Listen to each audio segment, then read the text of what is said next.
November of 2022, Chairman of the Joint Chiefs of Staff, Mark Milley, said, hey, by the way, if you want to negotiate a settlement, now is the time to do it. Because remember, that was the 1 year where there were two big successes for the Ukraine army. They drove Russia out of Kherson City, and they drove them out of a huge swath of Kharkiv area in the north. Yes. At that time, Russia was at its weakest point. They had force mobilized 300,000 people. They were scrambling just to get uniforms in them, much less trained, et cetera, to stop the gap, to stop the bleeding up there.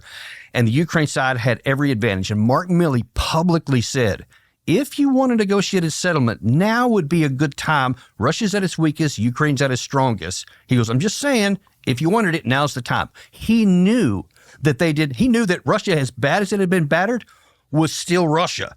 They still had all the natural resources that they could ever need. They had the military industrial capacity, which was already starting to gin up, and they had the manpower. The population, exactly. Everything that you need, and the mentality, because they view this as an existential fight. It's not like Vietnam was for us. This is on their front door, and it is an existential fight. So they will recover, and he knew that. And so if you want to negotiate from a position of strength, which he said, Milley at the time, now is the time. But no, we didn't. Zelensky was now, I think, drunk with power because he's like, we beat them here, we'll keep beating them. But militarily, Tucker, this is one of the things that's so important. Militarily, it was evident at the time that Ukraine couldn't win.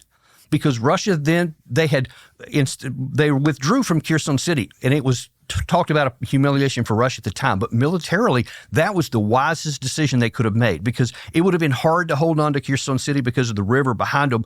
So they moved 40,000 guys across the river, blew all the bridges so that now Ukraine can't follow that up. And so they preserved all of that manpower and all of the experience that they had, and then they ended up using them elsewhere to build a fortified defensive series of about 5 different periods, and Russia was really good at defensives. So there was every reason to think that they've had some practice. They have had practice. And even when I was serving during the Cold War, we studied the Russian tactics, and we knew how hard it would be. I was in an armor unit, so I knew how hard it would be to try to do an offensive against a dug-in Russian defensive line.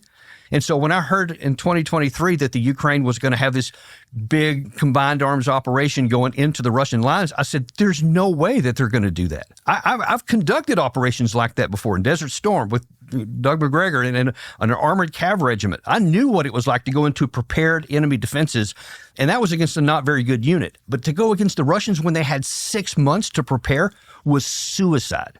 Our leaders should have recognized that.